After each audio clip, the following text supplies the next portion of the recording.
हाँ, तो बात करने वाले हैं 1833 का चार्टर अधिनियम क्यों इम्पॉर्टेंट है उन सभी बच्चों के लिए जो चाहे वो यूपीएससी की तैयारी कर रहे हों, चाहे पीसीएस की तैयारी कर रहे हों, चाहे रेलवे की तैयारी कर रहे हो, एसएससी की तैयारी कर रहे हो, इवन हर प्रकार के कंपटीशंस के लिए बहुत ही इम्पॉर्टेंट है। क्योंकि कंपटीशंस में ये जो चार्टर अधिनियम है लगभग कुछ खास क्वेश्चंस पूछ लिए जाते हैं। तो इस चार्टर अधिनियम में कौन सी बातें शामिल थी और कौन सी विशेषताएं इसमें थी, सारी चीज़ों को हम समझते हैं। इसमें सबसे पहले काम ये हुआ था, देखो जो बंगाल के गवर्नर थे मुन्ना, बंगाल के गवर्नर, जो बंगाल के गवर्नर थे, अब वो बंगाल के गवर्नर नहीं रहेंगे। क्यों नहीं रहेंगे भाई? क्योंकि ब्रिटिश हुकूमत जो थी, इवन जो ईस्ट इंडिया कंपनी जो प्रशासन करती थी, जो बंगाल की एरिया पे हुकूमत करती थी, वो प्रशासन उनका क्या हुआ, बड़ा होता चला गया। तो उन्होंने सिर्फ बंगाल को ही नहीं, भारत के एक इकाई, एक हिस्से पर नहीं, सिर्फ बंगाल पर, बल्कि उनका जो प्रशासन था, उनकी जो नीतियां थी, वो पूरे भारत पर धीरे धीरे क्या हो गई, छाती चली गई। पूरे भारत पर क्या कर लिया उन्होंने, अपने प्रशासन का जाल बिछा लिया था। तो ब्रिटिश पार्लियामेंट ने कहा कि भैया पूरे प्रशासन, पूरे भारत की प्रशासन को संभालने के लिए किसी को तो आगे आना पड़ेगा, पूरे भारत का प्रशासन किसी के हाथ में तो देना पड़ेगा। तो ब्रिटिश पार्लियामेंट ने 1833 में कहा कि भैया पूरे भारत का जो प्रशासन है वो कौन संभालेगा? तो वो कौन संभालेगा? बंगाल का गवर्नर। जो भी बंगाल का गवर्नर होगा वो पूरे भारत के प्रशासन का जिम्मा उसके सिर पर रखा जाएगा, उसके हाथ में उस सारे अधिकार रख दिए जाएंगे, जो भारत का गवर्नर जनरल बनाया जाएगा। तो इस अधिनियम के तहत सबसे पहला काम यह हुआ था कि जो बंगाल के गवर्नर जनरल थे उनको पूरे भारत का गवर्नर जनरल बना दिया गया, पूरे भारत का प्रशासन का जिम्मा दे दिया गया, इसे बंगाल के गवर्नर जनरल को। लेकिन अब वो बंगाल के गवर्नर जनरल नहीं कहलाएंगे। जब वो बंगाल के गवर्नर जनरल थे तब उनके पास बंगाल से रिलेटेड पावर थी, बंगाल से रिलेटेड अधिकार थे। लेकिन जब पूरे भारत के प्रशासन को संभालने की बात आई तो बंगाल के गवर्नर को पूरे भारत का गवर्नर जनरल बना दिया गया। किस एक्ट के तहत? 1833 के अधिनियम के तहत बंगाल के गवर्नर को पूरे भारत का गवर्नर जनरल बना दिया गया।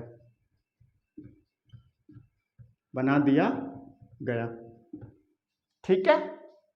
जब पूरे भारत का गवर्नर जनरल बंगाल के गवर्नर जनरल को बनाया तो वो सिर्फ बंगाल जैसे सिर्फ प्रांत पर नहीं, बंगाल जैसे एक छोटी सी इकाई पर नहीं, इवन नॉर्थ से लेकर साउथ तक, वेस्ट से ईस्ट तक पूरे भारत पर किसका हुकूमत हो गई थी?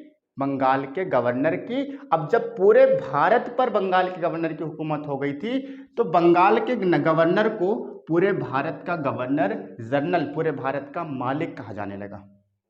आप यूं समझो जैसे भारत का जो प्राइम मिनिस्टर है वो क्या है, सबसे ज्यादा पावरफुल है, क्योंकि सारे लगभग मैक्सिमम अधिकार उनके पास में है। तो वो पूरे भारत के मालिक हुए कि नहीं हुए? इस समय अगर हम देखें तो उस समय जब ब्रिटिश पार्लियामेंट जो कानून भिजवाती थी, इवन जब ईस्ट इंडिया कंपनी का प्रशासन था, उस वक्त जो गवर्नर होते थे उनके पास इस समय के प्राइम मिनिस्टर के बराबर पावर हुआ करती थी। ठीक है। तो उस समय जो भारत के गवर्नर जनरल थे उनके पास बहुत सारी अधिकार थे। ठीक है। अब यूं समझो तीसरा काम क्या हुआ था इस एक्ट के तहत। किस एक्ट? 1833 के एक्ट के तहत पूरे भारत पर किसका कंट्रोल हो गया? भारत के गवर्नर जनरल का। पूरे भारत पर किसका कंट्रोल हो गया? भारत के गवर्नर जनरल का। ठीक है। अब भैया जब बात आई कि पूरे भारत का गवर्नर जनरल किसे बनाया जाए तो प्रथम भारत के गवर्नर जनरल कौन थे? मतलब पूरे भारत के गवर्नर जनरल सबसे पहले किसे बनाया गया था? तो भारत के कैसे प्रथम कौन गवर्नर जनरल किसे बनाया गया था? लॉर्ड, देखो नाम सुनो, लॉर्ड विलियम बेंटिंक। ये उस समय के, जब ब्रिटिश पार्लियामेंट एक्ट के रूप में कानून भिजवाती थी, उस समय के ये प्राइम मिनिस्टर थे। जैसे आज माननीय नरेंद्र मोदी जो हैं वो बहुत ही ज़्यादा पावरफुल हैं, क्योंकि प्रधानमंत्री के पास ही सारी पावर होती है, ठीक है। उस समय जो भारत के प्रथम गवर्नर जनरल बनाए गए थे उनका नाम था लॉर्ड विलियम बेंटिंक। नाम याद रखना और कंफ्यूज नहीं होना। जो बंगाल के प्रथम गवर्नर जनरल थे, ठीक है, वो थे लॉर्ड वॉरेन हेस्टिंग। क्योंकि यहां पर प्रथम गवर्नर जनरल बंगाल की अगर बात होगी तो लॉर्ड वॉरेन हेस्टिंग प्रथम गवर्नर जनरल ऑफ बंगाल हो, लेकिन first governor general of India कौन था? Lord William Bentinck. ये बात समझ में आई। अब आखिरी काम क्या हुआ? आखिरी काम यह हुआ कि जब इनको पूरे भारत का मालिक बना दिया गया तो कानून प्रक्रिया भी इनके हाथ में थी, ठीक है। अब एक नाम सुना होगा, मुंबई और मद्रास, ठीक है। अब एक नाम बम्बई, जो इस समय है मुंबई, बदल के क्या हो गया? मुंबई।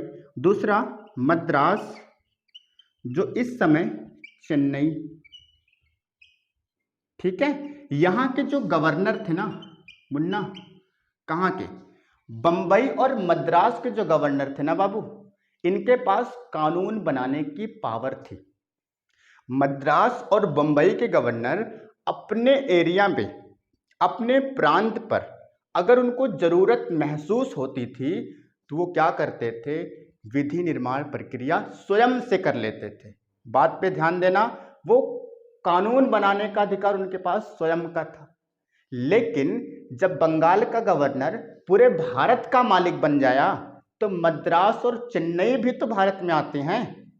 जब मद्रास और चेन्नई भारत में आते हैं तो मद्रास और चेन्नई के जो गवर्नर थे ना, उनसे कानून बनाने की पावर छीन ली गई। कहा कि जो भारत के गवर्नर जनरल होंगे अब वही आपके लिए भी क्या बनाएंगे? कानून बनाएंगे। तो इनसे क्या किया गया? इस एक्ट के तहत 1833 के चार्टर अधिनियम के तहत बंबई और मद्रास के गवर्नर से कानून बनाने की सारी पावर छीन ली गई। गवर्नर से क्या कर लिया गया था? कानून बनाने की शक्ति छीन ली गई। कानून बनाने की पावर छीन ली गई, राइट।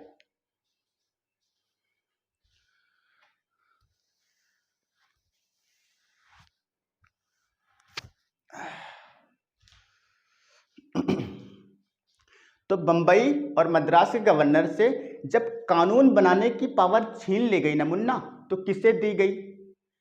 उसे दी गई जो भारत का मालिक था। तो उस वक्त भारत का मालिक किससे बनाया गया था? भारत की प्रशासन, पूरे भारत की प्रशासन का जिम्मा किसे दिया गया था? भारत के गवर्नर जनरल को। और 1833 में जो सबसे पहले भारत के गवर्नर जनरल बनाए गए थे उनका नाम था लॉर्ड विलियम बेंटिंक। मतलब इनके पास क्या था?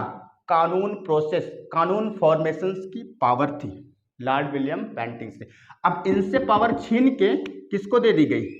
लॉर्ड विलियम बेंटिंक को। आई बात समझ में? अब अगली पॉइंट, पूरे भारत के लिए, किसके? संपूर्ण लिख देते हैं हम, संपूर्ण भारत के लिए कानून बनाने की कैसी? असीमित पावर किसे दिया गया? भारत के गवर्नर को। भारत के गवर्नर को। देखो बाबू, यहां पे ये समझ लो, जो भारत के गवर्नर थे ना, वही पूरे भारत के लिए कानून बनाते थे। अगर महसूस होता था, जरूरत होती थी किसी कानून की, तो ब्रिटिश पार्लियामेंट ने उन्हें अधिकार दे रखा था कि भैया जो भारत के गवर्नर जनरल होंगे वो क्या करेंगे, भारत के लिए आवश्यकता पड़ने पर कानून का निर्माण कर सकते हैं। अगला पॉइंट ये समझो, अगला पॉइंट ये समझो कि 1833 के एक्ट के पहले भी एक्ट आए, रेगुलेटिंग एक्ट आया, एक्ट ऑफ सेटलमेंट आया, ठीक है, एक्ट ऑफ 1786 आया, एक्ट ऑफ 1793 आया, एक्ट ऑफ 1830 आया। तो इस एक्ट में भी तो कानून बनाए गए थे, गवर्नरों ने कानून बनाया तो होगा। तो इसमें गवर्नर ने क्या बोल रहा है, इस एक्ट में ब्रिटिश पार्लियामेंट ने कहा कि भैया 1833 के एक्ट के पहले मुन्ना जितने भी एक्ट आए थे ना, अगर उसमें गवर्नरों ने कोई कानून बनाया था तो उस कानून को हम नियामक कानून कहेंगे। क्यों कहेंगे? क्योंकि वो कानून एक क्षेत्र के लिए होता था, एक एरिया के लिए होता था, एक प्रांत के लिए होता था, ठीक है। लेकिन अब 1833 के बाद जो कानून बनाए जाएंगे उनको हम एक्ट और अधिनियम कहेंगे। क्यों कहेंगे भाई? क्योंकि वो एक्ट पूरे भारत के लिए हैं, पूरे भारत, संपूर्ण भारत के लिए वो कानून बनाए जा रहे हैं, इसलिए वो एक्ट, अधिनियम या एक्ट का रूप कहलाएगा। आई बात समझ में? अब यही पॉइंट है यहां पर, 1833 के एक्ट के पहले जो कानून बनाए गए, कानून बनाए गए उससे नियामक कानून कहा गया। क्या कहा गया? नियामक कानून कहा गया। वाह भाई। और इस एक्ट के बाद लिख लेते हैं यहां पे, इस एक्ट के बाद जो कानून बनाए गए, किस एक्ट के बाद बाबू? 1833 के एक्ट के बाद जो भी कानून बने ना, उस कानून को एक्ट या अधिनियम कहा गया, ठीक है। इस एक्ट के बाद जो कानून बनाए गए उसे एक्ट या अधिनियम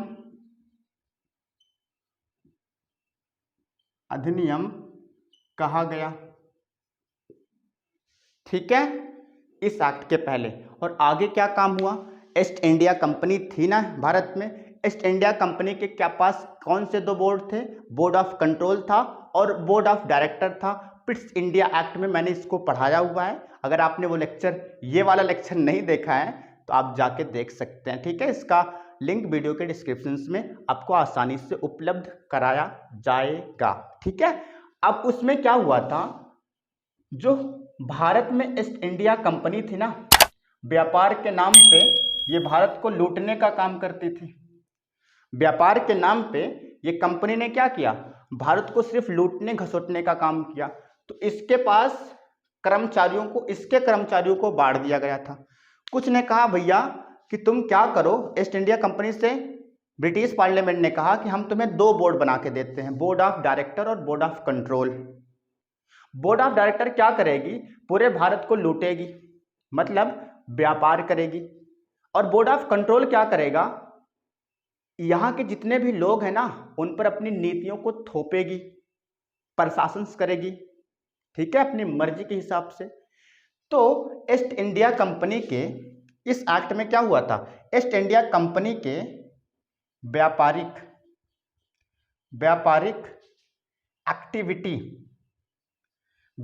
एक्टिविटी को क्या कर दिया? समाप्त कर दिया। अब ये क्वेश्चंस बनता है ना कि किस एक्ट के तहत ईस्ट इंडिया कंपनी के व्यापारिक गतिविधियों पर रोक लगा दी गई थी या इवन समाप्त कर दिया गया था? तो वो 1833 का एक्ट था, ठीक है। अब जब ईस्ट इंडिया कंपनी के व्यापारिक एक्टिविटी को मुन्ना समाप्त कर दिया गया था, तो इसका कौन सा बोर्ड बचा रह गया? Board of control. अब जब ये समाप्त हो गया ना, तो ईस्ट इंडिया कंपनी का केवल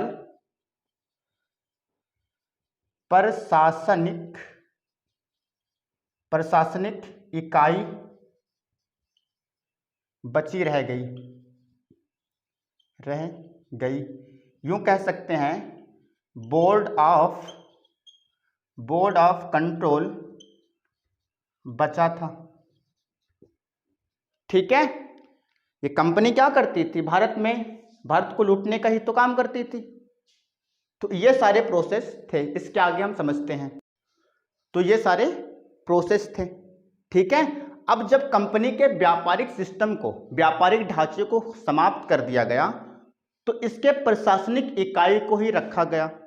ठीक है, लेकिन 1833 के एक्ट में एक चीज और हुआ था जो ये हम कह सकते हैं कि भारत के लिए बहुत ही जरूरी था। क्यों?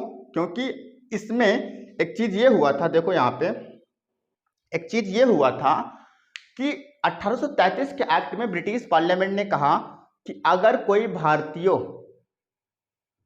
को अगर सिविल सेवा में या ईस्ट इंडिया के कंपनी में कर्मचारी के रूप में काम करना है तो उन्हें एक प्रतियोगिता, एक परीक्षा देनी पड़ेगी। जो इस परीक्षा को पास करेंगे उन्हें हम अपने प्रशासनिक ढांचे में, प्रशासनिक इकाई में शामिल कर लेंगे। किसके लिए था? भारतीयों के लिए था। ध्यान देना। तो यहां पर इस एक्ट के तहत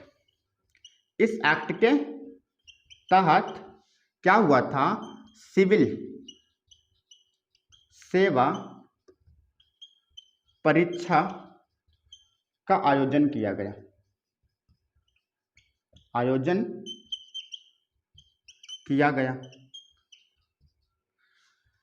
किस एक्ट के तहत किया गया था? 1833 के एक्ट में सिविल सेवा परीक्षा का आयोजन किया गया था। मैं बता दूं, अच्छी तरीके से जो यूपीएससी आई वो 1919 में इसका प्रावधान बेहतर तरीके से दिया ब्रिटिश पार्लियामेंट ने, लेकिन उससे पहले से ही कोशिश हो रही थी और 1833 में यह कोशिश हुई थी कि भारतीयों को भी कानून निर्माण प्रक्रिया में शामिल किया जाए। इसके बाद वाला जो एक्ट आएगा उसमें आप इस बात को बखूबी समझोगे।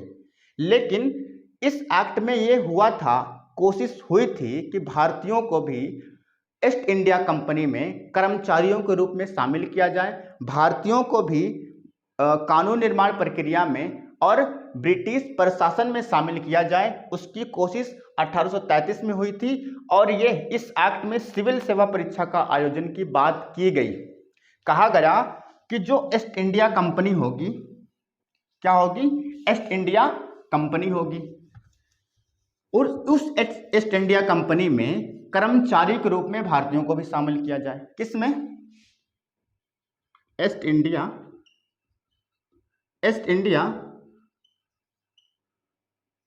कंपनी में कर्मचारी के रूप में किसे? भारतीयों को शामिल करने की बात की गई थी। भारतीयों को क्या किया जाए? शामिल किया जाए। लेकिन आखिर उनका ये सपना ब्रिटिश पार्लियामेंट ने जो देखा था भारत के निवासियों के लिए ना, बेहतर ही था मैं कहूँ तो। ठीक है, लेकिन बोर्ड ऑफ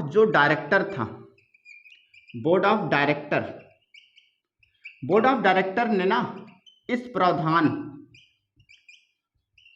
या इस प्रस्ताव का बोर्ड ऑफ डायरेक्टर ने ना पुरजोर आंदोलन किया। कहा कि हरगिज नहीं, भारत में जो भारत के निवासी हैं उनको हम कभी भी अपनी कंपनी में जगह नहीं देंगे। सोचो, वो साले कुत्ते लोग, कमीने लोग क्या करते थे? ईस्ट इंडिया कंपनी में कर्मचारी के रूप में भारत के निवासियों के लिए जगह नहीं थी, लेकिन उनके लिए हमारे देश में जगह थी। मतलब वो हमारे देश में आके हमें लूट सकते हैं, हम पर हुकूमत कर सकते हैं। लेकिन अगर ब्रिटिश पार्लियामेंट ने ये प्रावधान किया था कि भारत में जो ब्रिटिश प्रशासन है उसमें हम कुछ भारतीयों को भी अपना हिस्सा बनाएंगे जो सिविल सेवा परीक्षा को पास करेंगे, लेकिन बोर्ड ऑफ डायरेक्टर ने कहा कि हरगिज नहीं, हम इस कानून को पास होने नहीं देंगे। आपने 1833 के अधिनियम में जो भी कानून ब्रिटिश पार्लियामेंट ने बनवा के भिजवाया था वो सारा कुछ मानेंगे, लेकिन इस प्रावधान को, इस प्रस्ताव को हम हरगिज नहीं मानेंगे। तो बोर्ड ऑफ डायरेक्टर के पुरजोर आंदोलन से, पुरजोर विरोध से ना, ये सिविल सेवा परीक्षा प्रतियोगिता जो भारतीयों के लिए था, इसको ब्रिटिश पार्लियामेंट ने वापस ले लिया। आखिर में यह हुआ कि भारत के निवासियों को प्रशासनिक, ब्रिटिश प्रशासन में कोई जगह नहीं दी गई। ठीक है, तो ये था 1833 का चार्टर अधिनियम। इसमें सबसे पहला काम क्या हुआ था, बंगाल के गवर्नर को पूरे भारत का गवर्नर जनरल बना दिया गया और पूरे भारत के जो कंट्रोल था वो गवर्नर जनरल, भारत के गवर्नर जनरल के हाथ में दे दिया गया। तीसरा काम यह हुआ था कि जो भारत के गवर्नर जनरल थे, सबसे पहले उनका नाम था लॉर्ड विलियम बेंटिंक। चौथा काम यह हुआ था, जो मद्रास और बंबई की प्रेसिडेंसी जो सरकार थी या जो गवर्नर थी, उनके पास स्वयं का पास कानून बनाने की पावर थी। लेकिन जब भारत के गवर्नर जनरल बन गए तो कानून बनाने की शक्ति बंबई और मद्रास के गवर्नर से ब्रिटिश पार्लियामेंट ने छीन कर किसे दे दी थी, भारत के गवर्नर जनरल को। ठीक है, और भारत के गवर्नर जनरल को अनलिमिटेड पावर थी कानून बनाने की। ठीक है, और 1833 के एक्ट के पहले गवर्नरों ने जो कानून बनाए थे उस कानून को नियामक कानून कहा गया, और 1833 के बाद जो कानून बने उसको अधिनियम और एक्ट कहा गया। ठीक है, और आगे ईस्ट इंडिया कंपनी के व्यापारिक ढांचे को 1833 के एक्ट में समाप्त कर दिया गया और ईस्ट इंडिया कंपनी से कहा, भैया खबरदार अब व्यापार करना बंद करो, सिर्फ और सिर्फ आपकी कंपनी से सिर्फ शासन और प्रशासन का जिम्मा देखा जाएगा, बस व्यापारिक सिस्टम खत्म। ठीक है, और फिर भारतीयों के लिए एक व्यवस्था ब्रिटिश पार्लियामेंट ने बनाई थी कि अब वो आए, हमारे साथ में हिस्सा, हमारी कंपनी में हिस्सा लें और हमारे प्रशासन में वो भी हिस्सा लें, वो भी शामिल हों। लेकिन बोर्ड ऑफ डायरेक्टर ने कहा कि हरगिज नहीं, हम सिविल सेवा परीक्षा प्रतियोगिता जिसमें भारतीयों के शामिल होने की बात की जा रही है उसको हम हरगिज मंजूर नहीं करेंगे और हरगिज नहीं मानेंगे। तो ब्रिटिश पार्लियामेंट ने सिविल सेवा परीक्षा का जो ये प्रावधान था, ये जो प्रस्ताव था, ब्रिटिश पार्लियामेंट ने कहा कि भैया लड़ाई झगड़ा मत करो, हम वापस ले रहे हैं, भारतीयों को जैसे हैं वैसे रहने दो। ठीक है, कंपनी क्या करेगी, उनको लूट ही रही है तो लूटेगी। तो ये सारा कुछ 1833 के अधिनियम में शामिल किया गया था। आई होप आपको ये लेक्चर काफ़ी यूजफुल लगा होगा। ठीक है, मिलते हैं दूसरे वीडियो में, तब तक के लिए बाय बाय, टेक केयर।